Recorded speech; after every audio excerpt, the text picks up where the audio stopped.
ఛానల్ని లైక్ చేసి సబ్స్క్రైబ్ చేసుకోండి.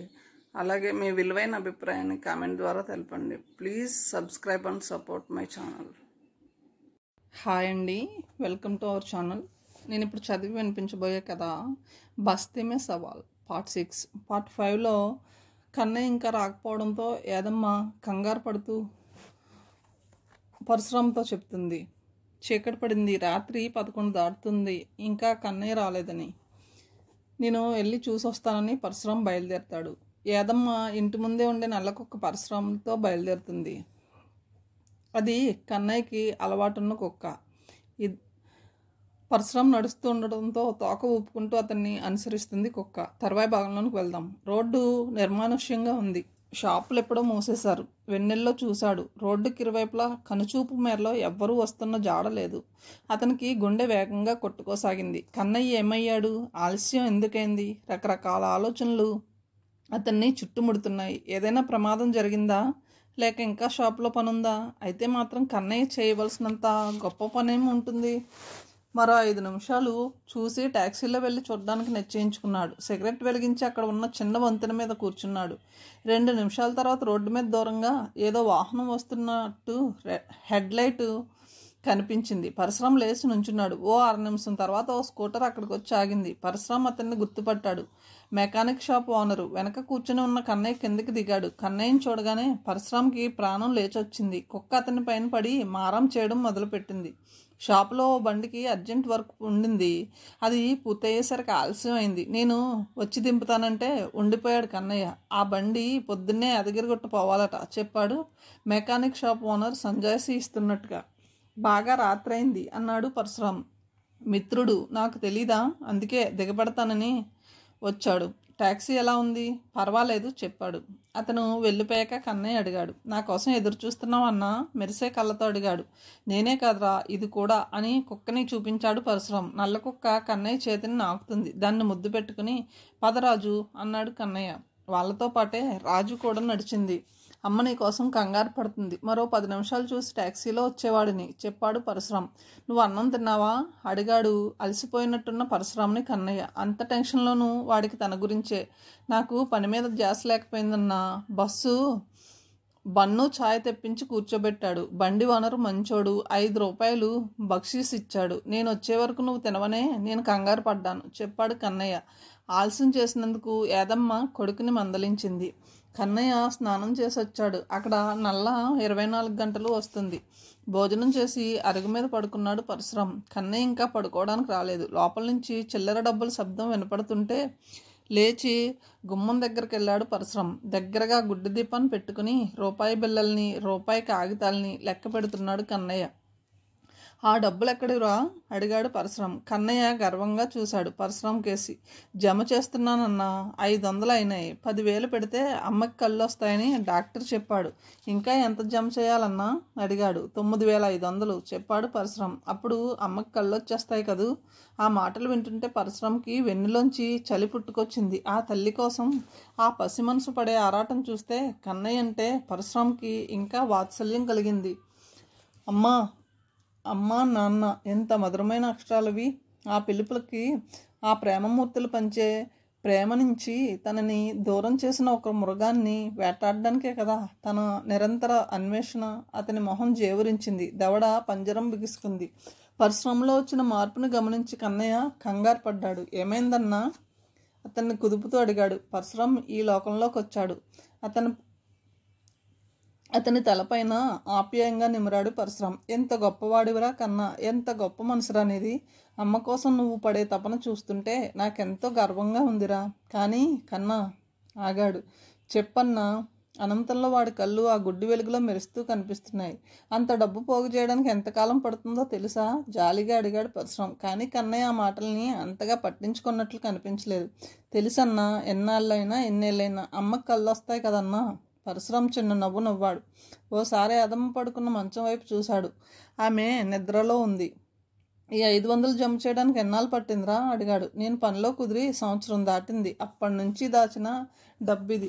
దిగులు, ఆవేదన అతని మనసులో ఎంత కప్పిపుచ్చినా బహిర్గతమైనాయి. అంటే మిగిలిన సొమ్ము జమ చేయడానికి ఎన్ని సంవత్సరాలు పడుతుందో తెలుసా? తనలో లెక్క పెట్టుకున్నాడు. బుర్ర గోక్కున్నాడు. సిగరెట్ వెలిగించి వచ్చి ట్యాక్సీని అనుకుని నుంచున్నాడు. ఎన్నాళ్ళన్నా అడిగాడు కన్నయ్య. ఎన్నాళ్ళు కాదు, ఎన్ని సంవత్సరాలు అని అడుగు. 19 ఏళ్ళు రా. ఇన్నేళ్ళ వ్యవధిలో కాలచక్రంలో ఎన్ని మార్పులు వస్తాయో ఎవరికి తెలుసురా కన్నా. పరశురాం మాటలకి డేలా పడిపోయాడు కన్నయ్య. నేను ఎట్టా ఉంటానో అమ్మకి తెలీదు. అమ్మ నన్ను చూడాలి. కన్నయ్య వెక్కి వెక్కి ఏడుస్తున్నాడు. ఆ పసివాడిని చూస్తుంటే పరశురాం గుండె తరుక్కుపోయింది. ఒరేయ్ నిన్నేరా తట్టి పిలిచాడు. ఏమిటి? అతడు అదురుతున్న కంఠంతో అడిగాడు. ఓ పని చేద్దాం, రేపటి నుంచి అమ్మ ఆపరేషన్ కోసం పైసలు నేను కూడా జమ చేస్తాను అన్నాడు పరశురాం. నీకెందుకే పిచ్చి వెధవ, అమ్మ నాకు కూడా అమ్మే కదరా. నేను నీ అన్నని కనుక ఆ బాధ్యత నాది అన్నా. పరశురాంను గట్టిగా కౌగిలించుకున్నాడు కన్నయ్య. పరశురాం అన్న మాటలకే తల్లికి కళ్ళు వచ్చేసినంత సంబరంగా ఉంది వాడికి. అమ్మకి కళ్ళు వచ్చేస్తాయా? పట్టరాని ఆనందం ఆ పసి హృదయంలో కదలాడుతుంది. ఇక నువ్వు ఈ విషయం గురించి ఆలోచించకరా, పడుకో. మళ్ళీ తెల్లారగానే లేవాలి, పనికి పోవాలి నువ్వు.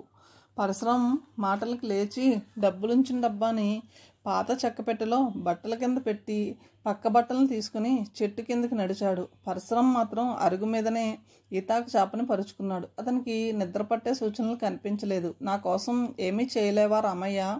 ఎదురుగా నించుని రాణి అడుగుతున్నట్టుగా అనిపించింది. నిజమే, రాణి తన మీద ఆశలను పెంచుకోవడానికి తనే ఎన్నో అవకాశాలను కల్పించాడు.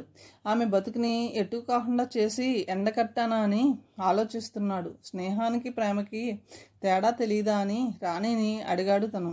అది ఎంత అసందర్భమైన అబద్ధమో అతనికే తెలుసు. రాణి తనని ఎంత ఆరాధించేది, ప్రేమించేది నిజంగా తనకి తెలియకనా?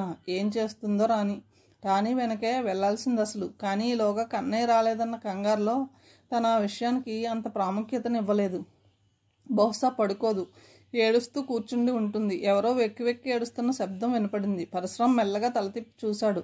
అరుగు మీద ఎవరో కూర్చుని ఉన్నారు. మెల్లగా దగ్గరికి నడిచి ఎవరు అడిగాడు. తలెత్తిందా మనిషి. రాణి. గుడ్డి వెలుగులో ఆమెని గుర్తించాడు. నువ్వా ఇవాళప్పుడు?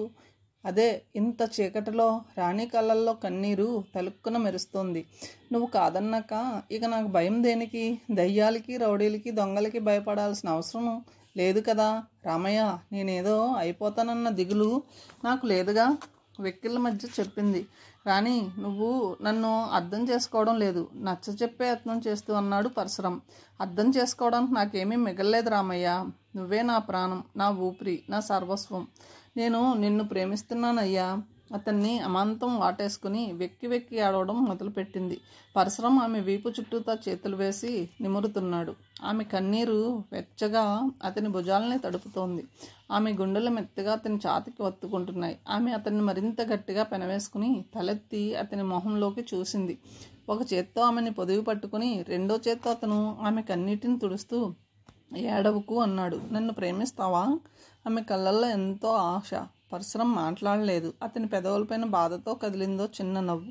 నువ్వు కాదంటే నేను చచ్చిపోతాను అంది రాణి. ఆ మాటల్లో ఎంతో పట్టుదల స్పష్టంగా గోచరించింది. మునివేళ్ల పైన పైకి సాగి అతని మొహం పైన ముద్దుల వర్షం కురిపించింది రాణి. ప్రేమంటే తెలియని బండరాయివి. అయినా ఆ బండనే కావాలనుకుంటున్న పిచ్చి రాణిని నేను. ఎందుకో తెలుసా? ఇంతవరకు ఏ మగాడు నా నీడని కూడా తాకలేదు రామయ్య. ఒకళ్ళనొకళ్ళం ముట్టుకునేంత చనువు మన మధ్య ఏర్పడింది. నువ్వు కావాలనుకుంటే నేను నీకెప్పుడో లొంగిపోయేదాన్ని.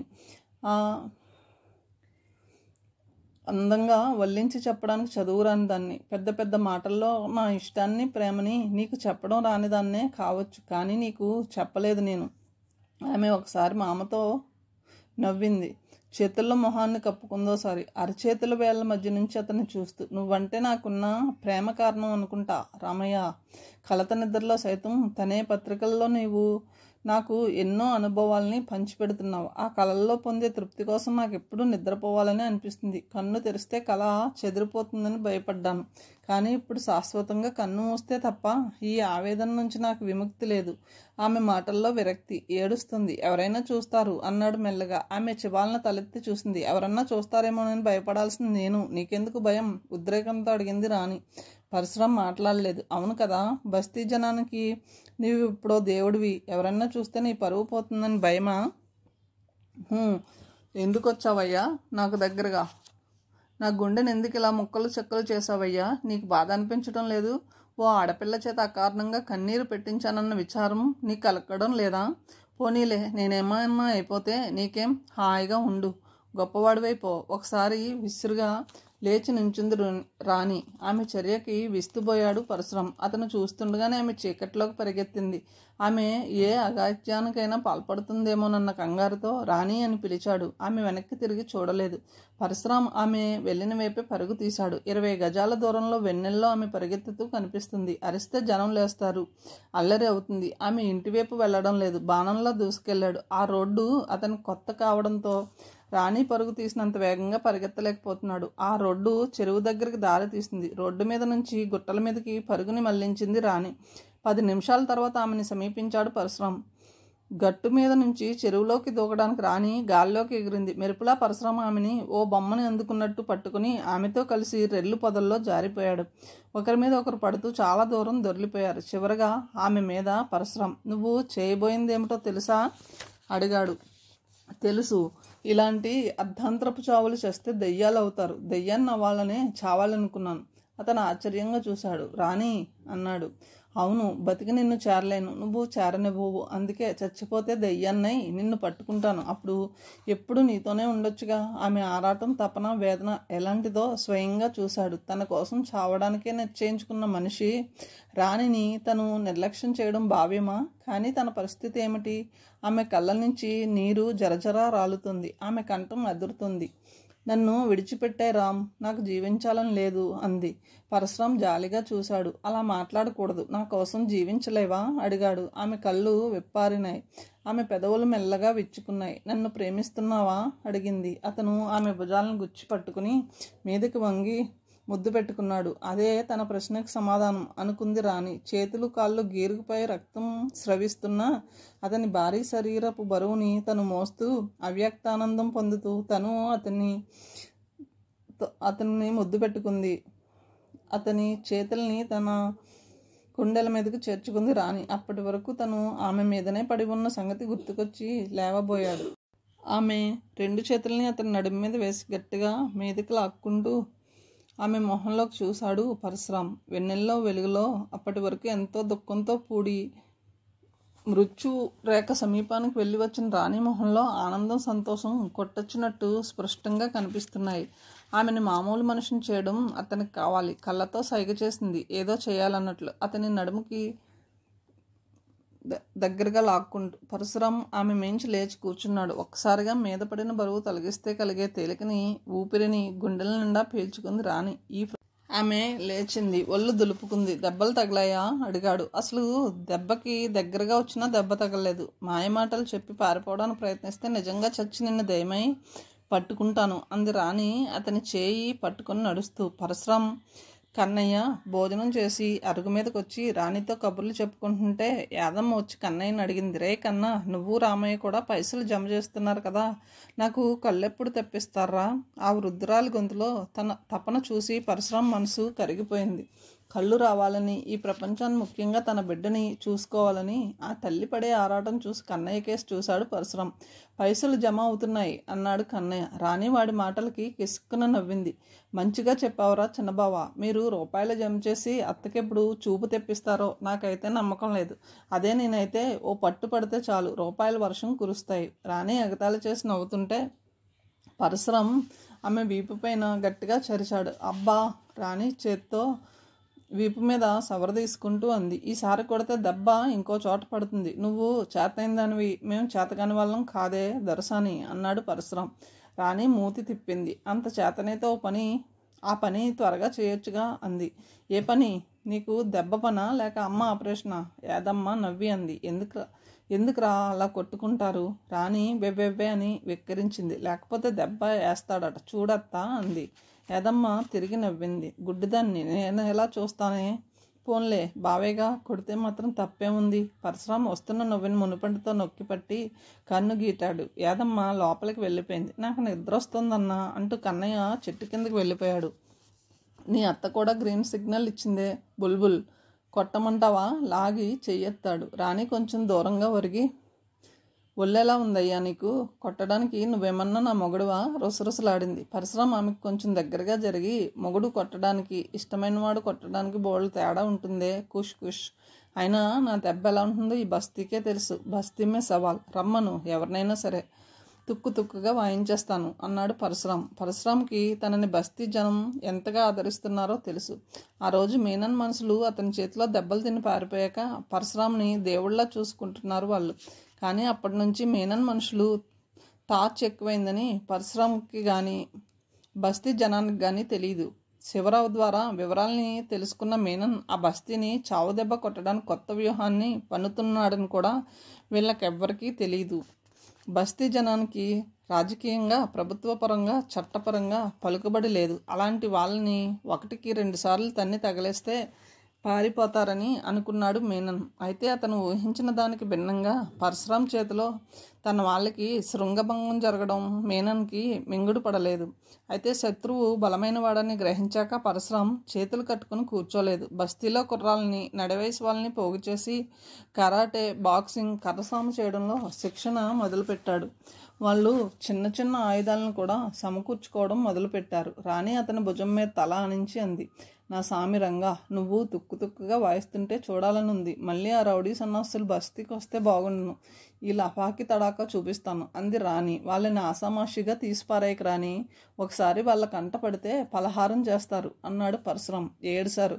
కొంగులో కారప్పడి పెట్టుకుంటే ఈ లఫాకి చుట్టుపక్కలకు కూడా రారు వెధవలు. పరశురాం చిన్నగా నవ్వి రాణి తొడపైన ఒక్కటే వేశాడు. అయితే బస్తీ లపాకీలకి కారం పొడి ట్రైనింగ్ ఇస్తున్నావు అన్నమాట. అవును, గుడ్, అది కూడా మంచిదే. పరిస్థితి ఎప్పుడెలా ఉంటుందో చెప్పలేం కదా అని రేపు నేను ఊరికి వెళ్తున్నాను రాణి అన్నాడు పరశురాం. రాణి విస్మయంగా చూసింది. నీకెవరూ లేరు కదా, ఊరెందుకు అంది. పనుంది చెప్పాడు. నీతో నేను కూడా వస్తానంది రాణి. ఎందుకు? కళ్ళు పెద్దవి చేసి అడిగాడు. నీకు తోడుగా. పరశురాం జాలిగా చూశాడు ఆమెకేసి. తనెందుకు వెళ్తున్నది ఆమెకు తెలీదు. తెలిస్తే గుండె పగిలిపోతుంది. వద్దు.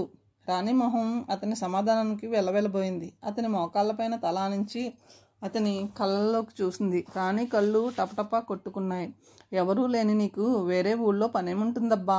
ఆశ్చర్యంగా మొహం పెట్టింది. చాలా ఉంది రాణి. ఈ ప్రయాణం చాలా ముఖ్యమైనది నాకు.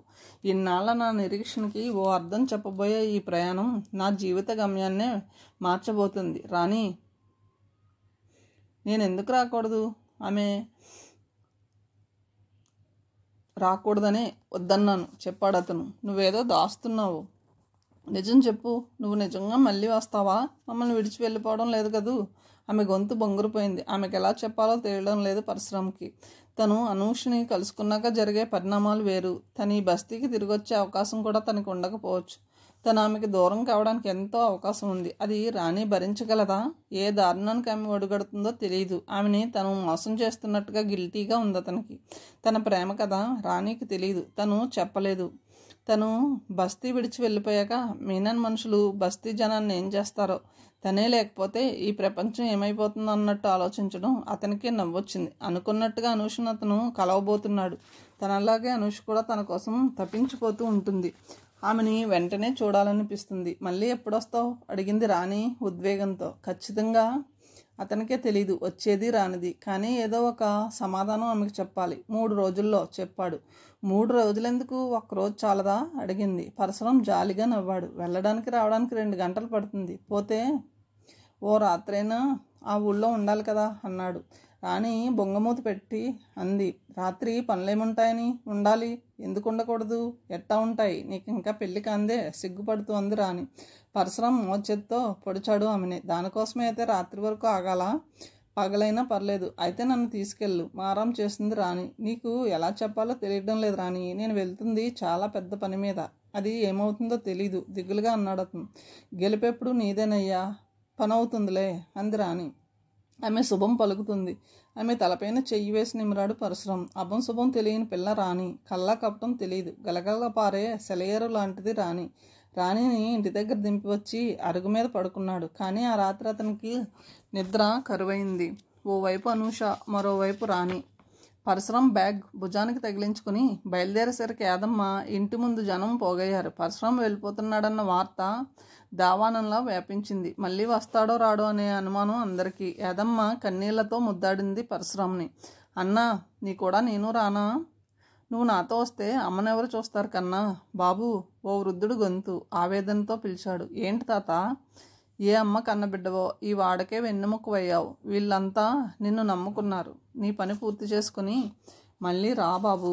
పరశురాం కళ్ళు తడి అయ్యాయి. నేను మళ్ళీ వస్తాను తాత అన్నాడు. ఆ మాటలు చాలు బాబు అందో ఆడపడుచు. నువ్వెందుకే అంత దూరం పోవడం? నాకు చెప్పరాదే, ఆ పని చేసి వస్తాను మస్తాన్ అన్నాడు. ఇది నువ్వు చేసే పని కదరా మస్తాన్ అన్నాడు పరశురాం. మస్తాన్ ఆశ్చర్యంగా మొహం పెట్టాడు. నాకు తెలిసి ఒకడు శోభనం మరొకడు చేయకూడదు, కానీ మరొకడు పని చేయడానికి పనికి రాకపోవడం ఏమిటి? నేను వెళ్ళే పని అలాంటిదే మస్తాన్ చెవులో అన్నాడు పరశురాం మెల్లగా నవ్వడానికి ప్రయత్నిస్తూ. మస్తాన్కి ఆ మాటలు అర్థం కాలేదు. బుర్ర గోక్కున్నాడు. అంతమందిలోనూ అతనికి కొట్టొచ్చినట్టు వెళ్తిగా రాణి లేదు. ఏమైంది? ఎక్కడికి పోయింది రాణి? ఏది అడిగాడు మస్తాన్ని. అది ఏడుస్తూ పోయిందన్నా చెప్పాడు మస్తాన్. పరశురాం నిస్పృహతో నిట్టూర్చాడు. పరశురాంతో పాటు కన్నయ్య స్టేషన్కి వచ్చాడు. కొందరు బయలుదేరబోతే వద్దని ఆపేశాడు పరశురాం. రాణి స్టేషన్లో ప్లాట్ఫామ్ మీద కూర్చుని ఉంది. ఆమె కనపడలేదన్న బాధను మర్చిపోయి చిరునవ్వుతో రాణి దగ్గరికి నడిచాడు పరశురాం. రాణి పిలిచాడు. ఆమె కళ్ళెత్తి చూసింది. బాగా ఏడ్చినట్టు ఆమె మొహం చెబుతుంది. కళ్ళ కింద చారలు తిరిగి ఆ కళ్ళల్లో కన్నీరు చిప్పిల్లుతోంది. ఆమె కన్నీరు తుడిచాడు పరశురాం. కోపం వచ్చిందా అడిగాడు. కోపం ఎందుకయ్యా? నువ్వు నన్ను మోసం చేసి పారిపోతున్నావా అనడానికి కూడా వీల్లేదు. ఎందుకంటే నేను నిన్ను కావాలనుకున్నానే తప్ప నువ్వు అనుకోలేదుగా. నీ మాటల మత్తులో పడిపోయి నేనే ఆకాశంలో చందమామని అందుకోవాలనుకున్నాను. అది నా తప్పే కదా. ఆమె ఏడుస్తుంది. రాణి ఉద్వేగంతో పిలిచాడు. ఆమె పమిటి చెంగుతో కన్నూరు ఎత్తుకుంటుంది. నాకు తెలుసయ్యా, నువ్వు రావు, వెళ్ళిపోతున్నావు. నా మనసు చెబుతుంది ఇదే ఆఖరి చూపని. వెక్కి వెక్కి ఏడుస్తుంది. కన్నయ్య దిగులుగా ఎటో చూస్తున్నాడు. పరశురాం ఆమె గడ్డాన్ని ఎత్తి మొహంలోకి చూశాడు. ఎందుకు అలా అనుకుంటున్నావు? ఆమె పేలవంగా నవ్వింది. నీకెవరూ లేరని చెప్పావు. అలాంటప్పుడు నేను నీతో వస్తే ఎవరు కాదంటారు? వద్దంటున్నావు. అక్కడే తెలుస్తుందయ్యా నీ వెనక కథ ఉందని. రాణి మాటలు ఈటెల్లా తగులుతున్నాయి అతనికి. రైలెక్కి కూర్చున్నాడు పరశురాం. ఈ పేదదానికి మళ్ళీ కనిపిస్తావా రామయ్య? అతని జేబులోంచి పేకని తీశాడు. కింది పెదవిని పంటితో నొక్కి పట్టి పేకని షఫుల్ చేస్తున్నాడు. నేను ఈ రైలు వెనకాలే పరిగెత్తుకొచ్చేస్తాను అంది రాణి. కిటికీలోంచి అతను చేతిని ఆమె తల వెనక్కి పోనిచ్చి ఆమె తలని ముందుకు లాక్కొని నుదురుపైన ముద్దు పెట్టుకున్నాడు. రైలు కూత వేసింది. గార్డు విజిల్ వినిపించింది. వస్తాను అన్నాడు మెల్లగా పరశురాం. నువ్వు వచ్చే వరకు నేను ఇక్కడే ఉండిపోతాను. ఆమె అదోలా నవ్వుతూ అన్నప్పటికీ కళ్ళల్లో నీరు కురుస్తూనే ఉంది. రైలు కదిలింది. ప్లాట్ఫామ్ మీద కన్నయ్య చేతిని పట్టుకుని రైలు వెనకే పరిగెత్తుతుంది రాణి. ఆమె కనుచూపు మరుగయ్యే వరకు చూస్తూనే ఉన్నాడు పరశురాం. ఒక్కసారి కళ్ళు మూసుకున్నాడు. చూపుని మళ్లిస్తూ చేతిలో పేకను షఫుల్ చేసి బెర్త్ మీద పేక ముక్కలను పంచడం మొదలుపెట్టాడు పరశురాం. ఒక పక్క ఉద్వేగం, మరో పక్క ఆనందం. ఎన్నాళ్ళుగా ఎదురు చూసిన కలయికో మరి. ఇంకెంత కొన్ని గంటలు ఓపిక పడితే తను అనూష ముందు ఉంటాడు. పరశురాం రైలు దిగి చిన్న హోటల్లో గది తీసుకున్నాడు. అనూష ఊళ్ళో ఎక్కడ దిగుతుందో తెలియదు. స్నానం చేసి కాఫీ తాగి ఊళ్ళో ఓ చక్కెర కొట్టడానికి బయలుదేరాడు. ప్రస్తుతం ఊళ్ళో అతనికి ఎవరూ లేరు. మేనమామ పోయాడు. ఊర్మిళ ఓ కషాయవాడి పాలిట పడింది. స్నేహితులు లేరు. రణధీర్ గాడు ఒక్కడే ఉండాలి. సరస్వతి కనపడుతుందా? పరశురాం జీవితం పెద్ద మలుపు తిరగడానికి సూత్రధారులు వాళ్లే. అతను పళ్ళు కొరుక్కున్నాడు. సరస్వతిని కలుసుకునే ప్రయత్నం తను చేయడు. తప్పు తెలుసుకుంది, తనను వేడుకుంది, క్షమించి విడిచిపెట్టేశాడు. ఆడపిల్ల ఓ ధర అయితే చాలు. కానీ రణధీర్ వాడైనా వాడి బాబైనా సరే తన కంట పడితే మరోసారి కాళ్ళు విరిచిగాని వదలడు. ఆలోచనలతోనే హిందూ కాలేజీ దగ్గరికి నడిచాడు. ఆ రోజు సెలవు. నిశ్శబ్ద వాతావరణం నెలకొని ఉంది అక్కడ. ఆ కాలేజీలోనే తను చదువుకున్నాడు. తనకి జరిగిన అవమానం, ఇలాంటి ఒంటరితనం గుర్తుకొచ్చి అతని మనసు విలవిల్లాడిపోయింది. గేటులోంచి బయటకు నడిచాడు. నేరేడు చెట్ల పక్కనే సైకిల్ స్టాండ్ దగ్గర ప్లేగ్రౌండ్లో పచ్చగడ్డి మీద కూర్చున్నాడు. కొందరు కుర్రాళ్ళు క్రికెట్ ప్రాక్టీస్ చేస్తున్నారు అక్కడ. తనకి ఆట అంటే ఇష్టమే, కానీ తను ఎప్పుడూ పేకలతోనే కాలక్షేపం చేసేవాడు. పేక ముక్కలే అతన్ని నేస్తాలు. జేబులోంచి పేకని తీశాడు. వాటి కేసు ఓసారి చూశాడు. గుండె చల్లగా అయిపోయింది. దిగులు. పేకని షఫుల్ చేస్తున్నాడు దీర్ఘంగా ఆలోచిస్తూ. అతని కళ్ళ ముందు నీడల్లా ఏవేవో దృశ్యాలు. Daddy, mummy. గుండె తెగిపోయేలా అరిచాడు పసిపిల్లాడిలా. క్రికెట్ ఆడుతున్న కుర్రాళ్ళు ఒక్కసారి ఆశ్చర్యంగా అతని కేసు చూశారు. పరశురాం తనను తాను సంభాళించుకుంటూ లేవబోయాడు. ఏమైంది? ఓ స్టూడెంట్ దగ్గరకు వచ్చి అడిగాడు. సారీ, ఏం లేదు, పేకని జేబులో పెట్టుకుంటూ అన్నాడు పరశురాం. నీకు డాడీ మమ్మీ లేరా? తిరిగి అడిగాడా కుర్రాడు. పరశురాం అవును అన్నట్టు తల అడ్డంగా ఊపాడు. నాకు లేరు, చిన్నగా చెప్పాడు కుర్రాడు. పరశురాం జాలిగా చూశాడు అతనికేసి. అతని కళ్ళల్లో కన్నీరు మెరుస్తుంది. సారీ బ్రదర్, అతని భుజం పైన చేత్తో తట్టాడు పరశురాం. తల్లి తండ్రి లేని తనలాంటి వాళ్ళు ఎందరో ఉంటారు ఈ ప్రపంచంలో. తల్లిదండ్రులు సహజంగా పోవడం వేరు, దూరం చేయబడ్డం వేరు. నీకెవరూ లేరా? అడిగాడు ఆప్యాయంగా. అత్తయ్య దగ్గర ఉంటున్నాను చెప్పాడు. బాగా చదువుకొని వృద్ధిలోకి రా బాబు, ఆశీర్వచనం పలికాడు. గ్రౌండ్లోంచి తోటి ఆటగాళ్ళు కేకలు పెట్టడంతో వెళ్తున్నా అని పరుగు తీశాడు అతను. పరశురాం అశ్రుపూరిత నయనాలతో అతని కేసు చూసి అక్కడి నుంచి కదిలాడు. ఇప్పుడు అతని ఆలోచనలు అనూష వైపు మళ్ళాయి. ఎంత త్వరగా సాయంత్రం అవుతుందన్న ఆరాటం ఎక్కువ అవుతుంది ఇప్పుడు. అసలు అనూష వస్తుందా? తను ఇంకా ఆమె జ్ఞాపకాల్లో మిగిలే ఉన్నాడా? ఆనాటి ప్రేమ ఇంకా తన మీద ఆమెకు ఉందా? చెదిరిన మనసులో విడిపోయిన అనూష తను తిరిగి ఈ రోజు నిజంగా కలిసే అవకాశం ఉందా? భావోద్రేకంతో అతడు అలా అనుకుని ఉండొచ్చు. ఆమె తల్లి తండ్రి ఆమెను పంపిస్తారా? పైగా ఈరోజు అనూష బర్త్డే. ఆనాడు అనుకుంది, ఈనాడు జరగాలని ఎక్కడా లేదు. కంటికి నిద్రని దూరం చేసుకుని ఎదురు చూసిన రోజుది. ఈ రోజు మామూలు రోజు కాదు. రెండు మనసులు కలిసిపోవడానికి, రెండు జీవితాలు ముడిపడడానికి ఆసన్నమయ్యే ఓ మధుర క్షణం కోసం ఓ ప్రేమ జంట తపన. అతని ఆలోచనలు ఒక్కసారిగా చెదిరాయి. రాణి ఆమె పట్టుదల ఎలాంటిదో పరశురాంకి తెలుసు. తను అనుకున్నట్టు వెళ్ళకపోతే ఆమె ఆత్మహత్య చేసుకుంటుంది. కన్నయ్య దిక్కులేని స్థితిలో ఓ వెలుగును చూపించిన చిన్నారి పసివెదవ. వాడి తల్లి కళ్ళు తెప్పిస్తానని మాట ఇచ్చాడు. తను ఎంతో ఆదరణతో కన్న తల్లిలా ఆదరించిన ఆ వృద్ధురాల్ని మోసగించడమే కదూ, తిరిగి వాళ్ళ మధ్యకి వెళ్ళకపోతే అలాంటి మనుషులు ఎంత కృంగిపోతాయో పరశురాంకి తెలియని విషయం కాదు. ఊరు విడిచి నగరంలో ప్రవేశించిన తనకి అందరూ మంచి మనుషులే తారసపడ్డారు. వ్యక్తిగత బలహీనతలను విడిచిపెడితే అందరూ మంచివాళ్లే. ఎటొచ్చి శివరావు రాస్కెల్ ఊర్మిళని తింటున్నాడు. వాడు గట్టిగా బుద్ధి చెప్పాలి. ఆ రోజు తర్వాత తిరిగి ఊర్మిళని కలుసుకోలేదు పరశురాం. కాలేజీ వెనక గేట్లోంచి భాస్కరపురం వైపు నడిచాడు. ఆ రోడ్లన్నీ తెగ తిరిగేవాడు. అనూష తను తరచుగా ఆ రోడ్డు వెంటే వెళ్ళేవాళ్ళు. సరుగుడు తోటల్లో, రైలు కట్టకి ఆవల ఉన్న కాల్వ గట్టు పైన, బొంబాయి కాల్వ పక్క నుంచి రోడ్డుకు పోయే రైల్వే ట్రాక్ పక్కన కూర్చుని కబుర్లు చెప్పుకునేవాళ్ళు. రిజిస్టర్ ఆఫీస్ సెంటర్ దగ్గర నిలబడి సిగరెట్ వెలిగించాడు. సరస్వతి ఇల్లు అక్కడికి దగ్గరే. వెళ్ళి ఆమెని కలిస్తే ఏమైనా విశేషాలు తెలుస్తాయి. తను ఊరి విడిచి వెళ్ళిపోయిన తర్వాత జరిగిన పరిణామాలు ఎలాంటివో తెలీదు. ఊర్మిళ చెప్పిన ఆ కొన్ని విషయాలు తప్ప. అద్దె గదికి వచ్చేశాడు. భోజనం చేసి పడుకున్నాడు అనూష గురించి ఆలోచిస్తూ.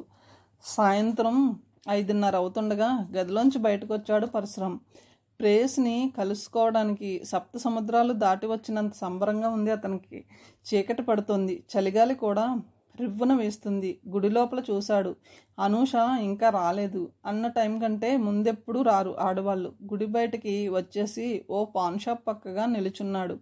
అతను కళ్ళల్లో ఒత్తులేసుకుని మరీ ఎదురు చూడసాగాడు. సిగరెట్ మీద సిగరెట్ కాలుస్తున్నాడు. సరిగ్గా 6:15 అనూష రిక్షా దిగింది. మెరుపు తీగ కళ్ళ ముందు మెరిసినట్టయింది పరశురాంకి. ఆమె తన అనూషేనా? ఏ గంధర్వకన్యో సరదాగా భూమి మీదకి దిగి వచ్చిందేమో అనిపించింది అనూష.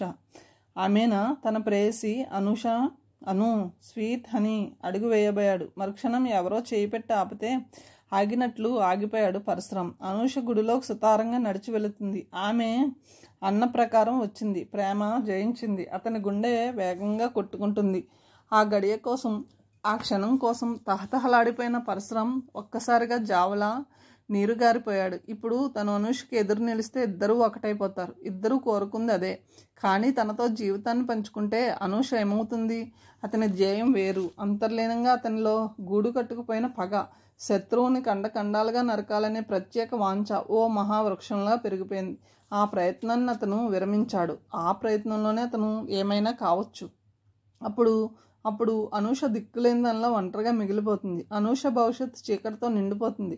మరొక విషయం, ప్రేమకి ఆస్తి అంతస్తు అనే వాటిపైన కోరిక ఉండకపోయినా నిజానికి అనూష అంతస్తు ముందు తను గడ్డిపరక లాంటివాడు, బికారిగాడు.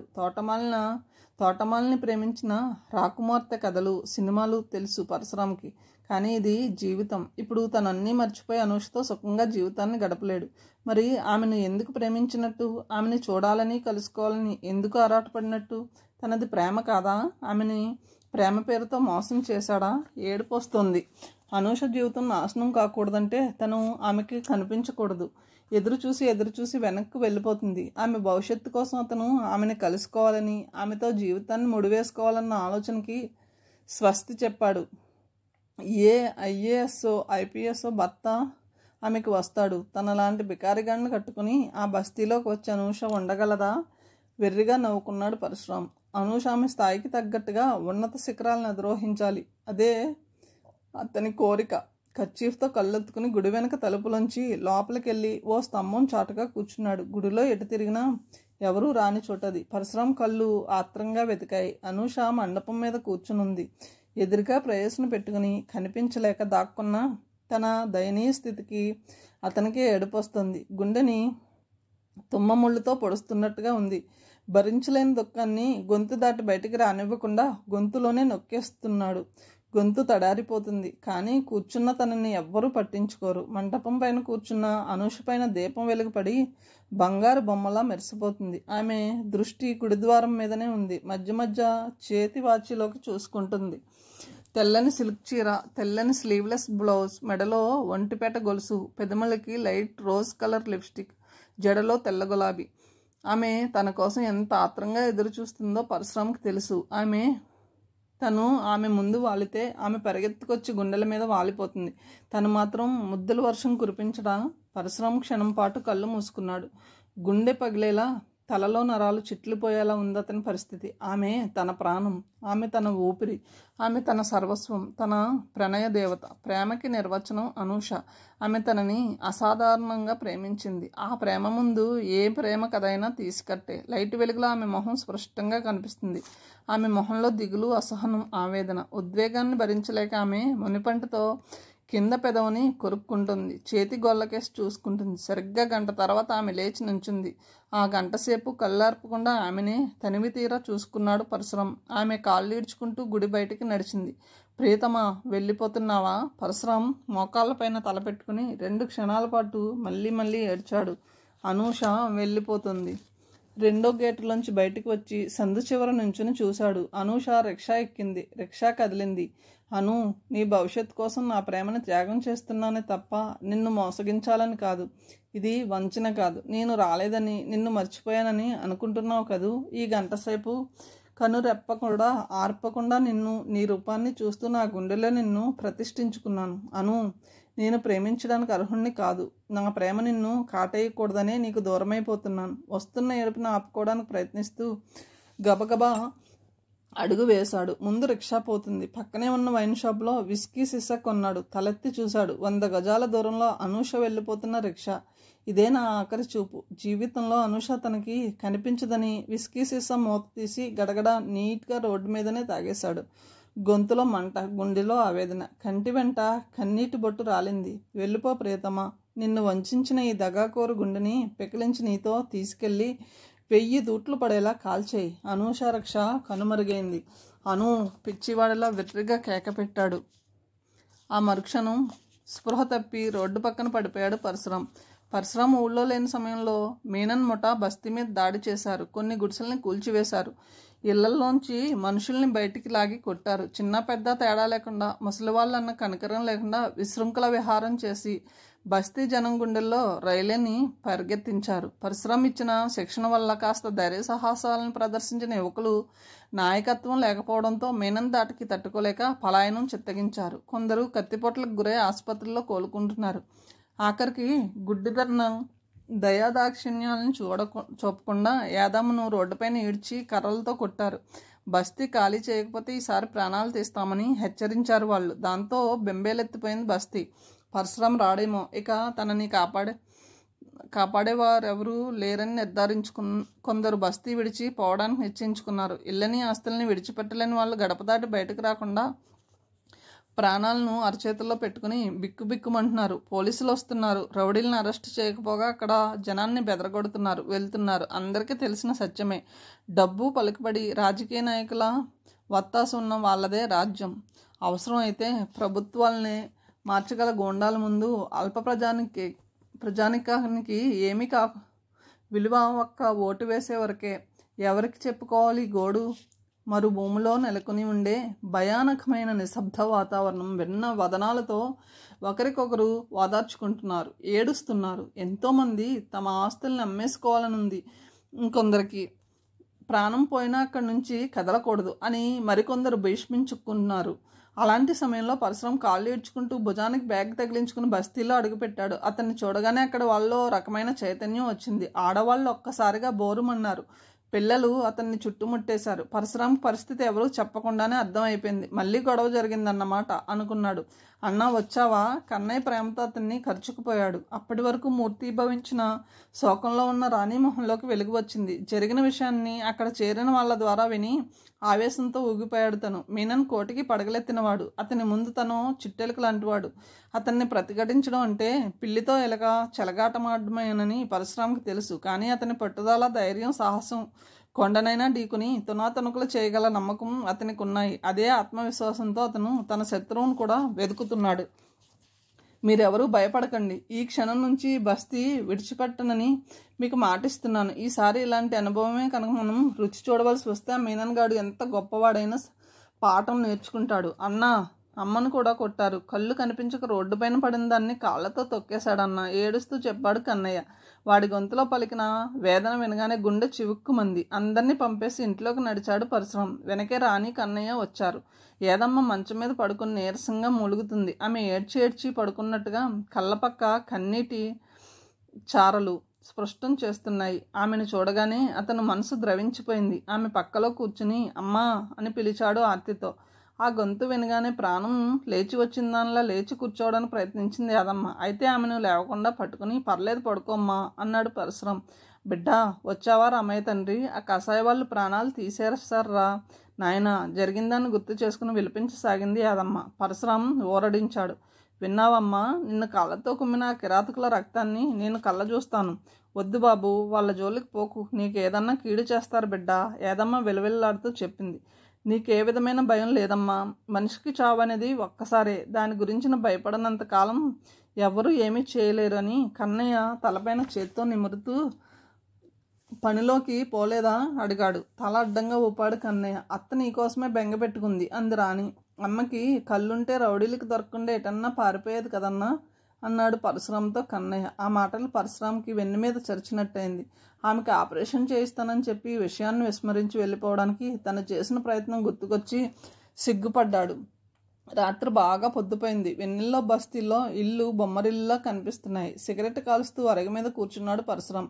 రాణి అతనికి ఎదురుగా కూర్చుంది. కన్నయ్య పడుకున్నాడు. పరశురాం అరుగు మీద పడుతున్న వెన్నెల వెలుగులో పేక ముక్కలను అరుగు మీద పరిచి దుప్పటిపైన పంచుతున్నాడు. ఎదురుగా ఆమె ఉందన్న ధ్యాస కూడా అతనికి లేదు. దీర్ఘాలోచనలో మునిగిపోయి పేక ముక్కలతో ఆడుతున్నాడు. అతని మొహంలో కనిపించే భావాలను రాణి జాగ్రత్తగా గమనిస్తూ అరచేతులతో మొహాన్ని పెట్టుకుని మోచేతుల్ని మోకాలపైన ఆనించి కూర్చుంది. అనూష. ఆమె గురించే పరశురాం ఆలోచనలన్నీ. కానీ అతను వచ్చి రాగానే బస్తీ జనం మరో దిక్కుకు లాగడంతో కొంత దిగుల్ని మరిచాడు. అనూష విషయంలో తను తీసుకున్న నిర్ణయం సరైనదేనా? జీవితకాలంలో ఆమెను తను తిరిగి కలిసే అవకాశం లేకపోవచ్చు. అనూష తన గురించి ఏమనుకుందో? తనను చీట్గా భావించి ఉంటుంది. ఆమె కోసం కొండంత ఆస్తో వెళ్ళి ఆకాశం అంత విచారంతో తిరిగొచ్చాడు. తల తిప్పి రాణికేసి చూశాడు పరశురాం. పిచ్చి పిల్ల, తననే నమ్ముకున్నది. ఏమీ లేని బికారిగాడైన తననే కావాలని మనసా వాచా కోరుకుంటుంది. అసలు ఈ ప్రేమకు అర్థం ఏమిటి? అనూషకి తను లేకపోయినా పర్వాలేదు. ఒక చిన్న అభాండం తన పైన పడేసరికి అనూష ఆనాడు అలా ప్రవర్తించింది. కానీ రాణిని తను ప్రేమించాడా? లేదు. ఆ మాట ఖచ్చితంగా చెప్పగలడు. అనూష తన గుండెల్లో తిష్టవేసి ఉండగా మరో ఆడదానికి తన హృదయంలో స్థానం ఇవ్వలేడు. తను అనూషని రూపాన్ని తన మనోపలకం పైనుంచి చెరిపేసుకోవడానికి ప్రయత్నిస్తున్నాడు. ఇప్పుడు ఆ స్థానం రాణికి ఇవ్వగలడా? ఇస్తే అది ప్రేమ అవుతుందా? ప్రేమ అనేది ఒకరికే, మనిషి అనేది ఒకరికే. కన్నీళ్ళు తిరుగుతున్నాయి కళ్ళల్లో. రాణికి కనిపించకుండా మొహాన్ని తిప్పుకున్నాడు పరశురాం. తనెంత నిజమైన ప్రేమికుడైనా ఆనాడు సరస్వతి వేసిన నిందని ఆమె నమ్మింది. అందుకే ఆంక్ష పెట్టింది. తన ప్రేమని ఆమె నమ్మలేదు. అది అవునో కాదో తెలుసుకోవడానికే కావాలని అలా గుడికి వచ్చి ఉంటుంది. ఆలోచిస్తున్న కొద్దీ ఏడుపు వస్తుంది. దుఃఖంలో గొంతు పూడుకుపోతుంది. రాణి లేచి వచ్చి అతని భుజం పైన చేయి వేసి రామయ్య అంది. ఆమె గొంతులో వాత్సల్యం, అభిమానం, ప్రేమకి అతను మరింత పసివాడిలా అయిపోయాడు. అతను మెల్లగా తలెత్తి చూశాడు. రాణి అతని గడ్డాన్ని పట్టుకుని అంది, అడగనే లేదు, పెద్ద పని మీద వెళ్తున్నానన్నావు, వెళ్ళిన పని జరిగిందా రామయ్య? ఆమెకి ఏం సమాధానం చెప్పాలి? శుభమే జరిగితే తను తిరిగి వచ్చేవాడే కాదు. పరశురాం బాధగా నవ్వాడు. నా మీదున్న బాధ్యతను మర్చిపోయినందుకు దేవుడు శిక్ష వేశాడు రాణి. ఇలా వెళ్ళిన వాడిని అలాగే వచ్చేసాను. అసలు వెళ్ళకపోతే నా పరిస్థితి ఎలా ఉండేది? రాణి అనునయంగా అడిగింది. ఏమైందయ్యా? అడగొద్దు, చెప్పలేను. చెప్పగలిగితే ఆ మరుక్షణం నా గుండె బాంబులా పేలిపోతుంది రాణి. ఉద్వేగంతో అతను అంటుంటే అతని శరీరం కంపించింది. రాణి పేలవంగా నవ్వింది. నాకు తెలుసయ్యా, నువ్వు చెప్పకపోయినా నేను అర్థం చేసుకోగలను. ఆమె మాటలకు ఆశ్చర్యంగా చూశాడు పరశురాం. నువ్వు ప్రేమించిన అమ్మాయి నిన్ను కాదందా? ఉలిక్కి పడ్డాడు ఈసారి పరశురాం. రాణి కళ్ళొక్కసారి మూసుకుంది. టప్మని 2 కన్నీటి బొట్లు రాలి ఆమె గుండెల మీద పడినాయి. అవునయ్యా, ప్రేమించిన వాడి మనసుని, ఆలోచనల్ని అర్థం చేసుకోకపోతే నేను ఎందుకు రామయ్యా అంది. నిజమే, నా ప్రేమ కథ విషాదంగా ముగిసిపోయింది. దానికి చర్మాంకం కూడా నేనే పాడాను. ఎందుకో తెలుసా? ఆమె జీవితాన్ని నాశనం చేయలేక. నేను ఆరిపోయే దీపం లాంటి వాడిని. నా బ్రతుకులో ఆమె బ్రతుకుని ముడిపెట్టి బలి తీసుకోలేకపోయాను. జీరపోతున్న గొంతులో దుఃఖాన్ని అణుచుకోవడానికి అతను చేస్తున్న ప్రయత్నం తెలుస్తూనే ఉంది. రాణి అతని భుజం పైన చేతిని వేసి ఆప్యాయంగా అంది. ఎంత పిచ్చివాడివి రామయ్య. వెలిగించబడిన దీపం కాసేపటికో ఆరిపోక తప్పదు. మనిషి జీవితం కూడా అంతే. ఇన్నేళ్ళు బ్రతుకుతామని ఖచ్చితంగా ఎవరైనా చెప్పగలమా? జీవితాలకు ఖచ్చితమైన గ్యారంటీ లేదని తెలిసి ఆడమగ ఆలుమగలుగా జీవితాలను పంచుకుంటారు. దానికి గ్యారంటీ ఎవరిస్తారు చెప్పు? నన్ను అడిగితే నువ్వు చాలా తప్పు చేసావు అంది. నేనా అన్నాడు పరశురాం. అవునయ్యా, ప్రేమించిన ప్రియురాలను ఎంతగానో కావాలని కోరుకున్న దాన్ని పోగొట్టుకోవడం ఎంత తెలివి తక్కువతనం రామయ్య. ఆమె మాట్లాడుతుందే కానీ మాటల్లో ఆమె ఎంత వేదనకు గురి అవుతున్నది పరశురాంకి తెలుసు. మరి నీ సంగతి అన్నాడు ఆమె కేసు పరీక్షగా చూస్తూ పరశురాం. ఆమె పడి నవ్వింది. నవ్వుతూనే వెక్కి ఏడ్చింది. నువ్వు నా కోసం రాలేదు, ఆ సంగతి నాకు తెలుసు. నాకంటే ముందే నువ్వు ఆ అమ్మాయి గారిని ప్రేమించావు రామయ్య. నీ ప్రేమకి నేను నోచుకోలేదని నాకు తెలుసు. లేకపోతే నవ్వించి నీ వెంట పడి నన్ను ముట్టుకోకుండా, అనుభవంలోకి తీసుకోకుండా నిర్లక్ష్యం చేయగలిగేవాడివేనా? ఏ మగాడిని కాదనగలడా? అవకాశాన్ని పోగొట్టుకుని విడిచిపెడతాడా? నేను కారుల్లో తిరిగే ఆడవాళ్ళకన్నా, మెడల్లో ఉండే స్థితిమంతుల ఆడవాళ్ళకన్నా అందమైన దాన్నేనని నాకు తెలుసు. నాకు డబ్బు లేదంతే, కారులు మెడలు లేవు అంతేనయ్యా. బహుశా అది నువ్వు కూడా కాదనలేవని నాకు తెలుసు అని కన్నీళ్లతో అతని కేసు తిరిగింది రాణి. అందుకే నేను నిజాయితీని ప్రేమిస్తున్నాను. నీలోని ప్రేమికుణ్ణి ప్రేమిస్తున్నాను. ప్రియురాలి కోసం నీ ప్రేమని త్యాగం చేసిన ఓ మహోన్నత వ్యక్తిగా నిన్ను నేను ప్రేమిస్తున్నాను. నువ్వు నన్ను ప్రేమించకపోయినా పర్వాలేదు, కానీ నన్ను ప్రేమించని నా ప్రేమని ఆపడానికి ప్రయత్నించకు అని రివ్వున వెనక్కి తిరిగింది రాణి. ఆమె భుజం పైన చేయి వేశాడు పరశురాం. ఆమె అతని గుండెల మీద వాలిపోయింది. ఆమె శిరస్సుని తన పెదవులతో స్పృశించాడు పరశురాం. ఓ ఆగంతుకుడు ఆ ఇంటి గోడ పక్కనే నిలబడి వాళ్ళని గమనిస్తున్న సంగతి పరశురాంకి తెలియదు. జూబ్లీ హిల్స్లో ఉన్న నందిని ఇంటి ముందు కారు ఆపాడు పరశురాం. వాచ్మెన్ అతన్ని గుర్తుపట్టి నమస్తే సాబ్ అని గేటు తెరిచాడు. పరశురాం తన టాక్సీని పోర్టుకోలోకి కొంచెం దూరంలో ఆపి మెట్లెక్కి లోపలికి నడిచాడు. తనని చూడగానే మేడం ఎంతో సంతోషిస్తుంది. ఇన్నాళ్ళలో ఏ రోజైనా ఆమెను కలుసుకోవడానికి అతను ప్రయత్నించలేదు, కానీ ఇప్పుడు తను అవసరం కొద్దీ వచ్చాడు. రంగన్న బయటికి వచ్చి పరశురాంను చూసి బాగున్నారా బాబు అడిగాడు వినయంగా. పరశురాం అమ్మగారికి బాగా కావాల్సిన వ్యక్తి అని అతనికి తెలుసు అన్నాడు. చాన్నాళ్ళు అయిపోయింది బాబు చూసి. రంగన్న మాటలకి పరశురాం చిన్నగా నవ్వి మేడం ఉన్నారా అడిగాడు సోఫాలో కూర్చుంటూ. తనలాంటి ట్యాక్సీ డ్రైవర్ అలాంటి అంత ఖరీదైన సోఫాలో ఎవరు కూర్చోమనరు. కానీ నందిని అతనికి ఇచ్చిన చనువు, చూపిన ఆదరణ అతను మర్చిపోలేదు. అందుకనే చాలా చొరవగా మూవ్ అవుతున్నాడు. అక్కడ ఉన్నారు బాబు చెప్పాడు రంగన్న. లోపల ఎవరైనా ఉన్నారా అడిగాడు. రంగన్న అతని ప్రశ్నకి వింతగా చూశాడు. ఎవరుంటారు బాబు అన్నాడు. నాలాంటి వాళ్ళు ఎవరైనా అన్నాడు పరశురాం. అతని ప్రశ్నకి రంగన్న నొచ్చుకున్నాడు. బాబు అమ్మగారి గురించి నీకు తెలీదు. ఇంట్లోకి మగ పురుగుని కూడా రానివ్వరు. నాకు తెలిసి నీ ఒక్కడనే బాబు అంత ఇదిగా చూసింది. కానీ నువ్వు అమ్మ మాట వినకుండా వెళ్ళిపోయావు. నేను అలా తప్పుగా అనలేదు రంగన్న. అమ్మగారి బిజినెస్ నాకు తెలుసు. నాలా ఆట తెలిసిన వాళ్ళు ఎవరైనా ఉన్నారేమోనని అడిగాను అన్నాడు వివరణ ఇస్తూ పరశురాం. లేదు బాబు, అమ్మగారు కావాలంటే 1,000,000 మంది పలుకుతారు. ఆమెకి ఆ జాలీ క్లబ్ అంటే ప్రాణం బాబు అన్నాడు రంగన్న. పరశురాంకి ఇప్పటికే పజిల్గానే ఉంటుంది. ఏది చెప్పినా సహం చెప్పి మధ్యలో ఆపేసేది మేడం. అనేక సార్లు ఆమె మాటల్లో అంతర్లీనంగా ఎన్నో భావాలు స్ఫురించేవి. కానీ తనే వాటి గురించి దీర్ఘంగా ఏనాడూ ఆలోచించలేదు. తనని అడ్డు పెట్టుకుని జాలీ క్లబ్కి తనే యజమానురాలు కావాలని కలలు కంది. పైగా అది ఆశయం ఉంది. ఆ ఆశయానికో దేవుడు ఊపిరి పోసాడట. ఆ దేవుడి పేరు చెబితే తన కాళ్ళ కింద భూమి కదులుతుందట. పరశురాం నవ్వుకున్నాడు. ఆమె తనని లొంగదీసుకుని తన చెప్పు చేతుల్లో పెట్టుకోవడానికి ప్రయత్నిస్తున్నదని భావించాడే తప్ప ఆనాడు మేడం అన్న మాటల్ని తరచి ఆలోచించి కొంచెం ముందుకు సాగితే పరశురాం పరిస్థితి మరోలా ఉండేది. మేడంకి నేను వచ్చానని చెప్పు అన్నాడు పరశురాం. రంగన్న తల ఊపి పైకి వెళ్ళాడు. 5 నిమిషాల తర్వాత తిరిగొచ్చాడు. కూర్చోమన్నారు బాబు అని లోపలికి వెళ్ళిపోయాడు. పరశురాం రంగన్న నిర్లిప్తంగా వెళ్ళిపోవడంతో సందిగ్ధంలో పడ్డాడు. తన రాక తెలియగానే నందిని పైనుంచి పరిగెత్తుకొస్తుంది అనుకున్నాడు. లేకపోతే తనని మేడ మీదకి రమ్మంటుంది అనుకున్నాడు. తనని కిందే కూర్చోమని చెప్పడం ఎందుకో అతనికి నచ్చలేదు. నందినికి తను ఇప్పుడు చాలా దూరమా? పరశురాం వాల్ క్లాక్ కేసు చూశాడు. 4:15 తనొచ్చి అప్పటికే 1/2 అయిపోయింది. మరి కాసేపట్లో ఆమె క్లబ్కి బయలుదేరుతుంది. తను నగరంలో ఉన్నట్టు ఆమెకి తెలుసో తెలీదో. తనని ఇప్పుడు చూడగానే ఆమెలో కలిగే రియాక్షన్ ఎలా ఉంటుందో దానిపైనే ఆధారపడుతుంది తను వచ్చిన పని. ఆ రోజు తను వెళ్ళిపోతుంటే నందిని అంది, నువ్వు ఏదో ఒక రోజు తిరిగి నా దగ్గరకు వస్తావు. తను రాను అని చెప్పి వెళ్ళిపోయాడు. కానీ ఆమె జోష్యమే నిజమైంది. అలాంటి తను ఆమెకి సరెండర్ అయిపోయి దాసోహం అనడానికి రాలేదు. రంగన్న కాఫీ కప్ అందించాడు. కాఫీ తాగి మరో సిగరెట్ వెలిగించాడు పరశురాం. మేడం ఇంకా మేడ దిగి రాలేదు. 5 కావస్తుంది. ఇంతసేపు తనని వెయిటింగ్లో ఎందుకు పెట్టింది? తనని చూడడం ఇష్టం లేదా? ఎదురు చూసి వెళ్ళిపోతాడనుకుందా? పైన ఏదన్నా పనిలో ఉన్నారా అడిగాడు. లేదు బాబు, ఏదో పుస్తకం చదువుతున్నారు. ఆమె కోసం ఇన్ని నెలల తర్వాత తను వస్తే తీరుబడిగా పుస్తకం చదువుకుంటూ కూర్చుందా? అంతలోనే అనుకున్నాడు. తనేమీ గొప్పవాడు కాదు, విఐపి అంతకంటే కాదు. తను వచ్చాడని తెలియగానే పరిగెత్తుకు రావాల్సిన అవసరం ఆమెకేం లేదు. మళ్ళీ అంతలోనే అనుకున్నాడు, పుస్తకం పూర్తిగా చదివితే గానీ రాదా అని.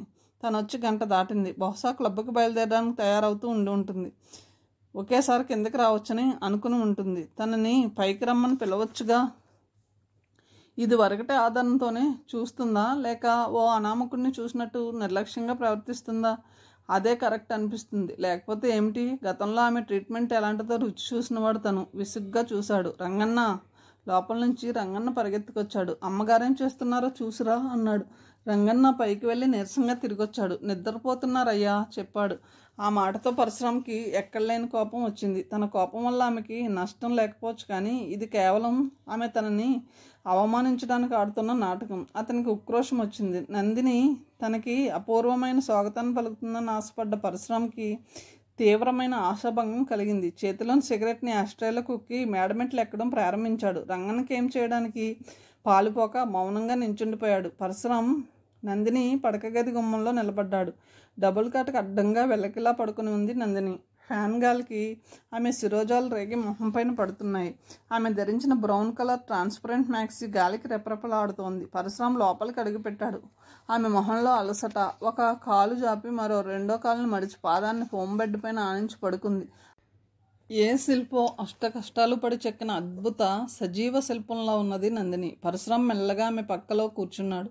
ఆమెకి అందం ఉంది, ధనం ఉంది, పలుకుబడి ఉంది. ఇంతకాలం తను పట్టించుకోలేదు. అసలు నందిని మేడం భర్త ఏమైనట్టు? ఆమెకు అసలు పెళ్ళయిందా? ఉంటే ఆమె అందచందాలతో వజ్ర వైడూర్యాలను రత్నాలను ఏరుకోడా? ఆమెను అన్వేషించి శోధించి తరింపజేసి 7 సముద్రాల్లో ఈత కొట్టి అలసిపోయినట్టుగా ఆమె.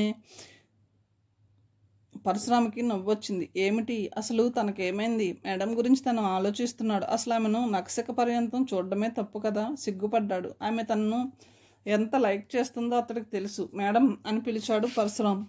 ఆమె పలకలేదు. పక్కకి తిరిగి పడుకుంది. ఆమె చెయ్యి అతని ఒడిలో వేసింది. ఒకసారి మేడం తనను రెచ్చగొట్టింది. అప్పుడేమను ఎత్తి ఇదే మంచం మీద పడేసి మీద పడి ముద్దులతో ముంచేశాడు. అందుకు మేడం కోపగించుకోలేదు.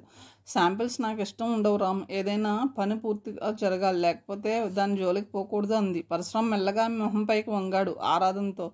గులాబీ రేకుల్లో ఉన్న ఎర్రని ఆమె పెదవుల పైన ముద్దు పెట్టుకున్నాడు. అది కోరికతో కాదు. నందిని చివాలన లేచింది. అతను ఊహించిన రీతిలో అతడి చెంప చెల్మనేలా కొట్టింది. ఆఫ్టర్ ఆల్ టాక్సీ డ్రైవర్ గాడివి నా ఇంట్లోకి చొరబడి పడక గదిలోకి వచ్చి నన్ను ముద్దు పెట్టుకోవడానికి నీకెన్ని గట్స్ అరిచింది నందిని. ఆమె ఆవేశంతో ఊగిపోతుంది. ఆమె చర్యకు అతను నిశ్చేష్టుడయ్యాడు. చేత్తో చెంపని సవర తీసుకుంటూ ఆమె కేసు చూసి సారీ అని గిరుక్కున వెనక్కి తిరిగాడు పరశురాం. రామ్ కంగుమని మోగింది నందిని గొంతు. పరశురాం వెనక్కి తిరిగి చూడలేదు. విసురుగా బయటకు వచ్చి కారు ఎక్కి స్టార్ట్ చేశాడు. కారు గేట్లోంచి బయటకు దూసుకెళ్తుంటే బాల్కనీలోని నుంచున్న నందిని పెదవులపైన చిన్న నవ్వు కదిలింది. పరశురాం ఉదాసీనంగా మారిపోయాడు. మేడం నుంచి అలాంటి రిప్లైని అతను ఊహించలేదు. అతను తనను ఎంతో ఇదిగా చూసే నందిని ఎందుకిలా కోపంతో మండిపడింది? తన చెంప పగలగొట్టింది తను చేసిన తప్ప? ఆమె గ్యాంబ్లింగ్ ప్రపంచంలో తను సహకరించకపోవడమేనా? ఖచ్చితంగా అదే కారణం అనిపించింది అతనికి. కథను ఇంతటితో ముగిస్తున్నాను. తిరిగి తర్వాయి భాగంతో కలుద్దాం. Thank you.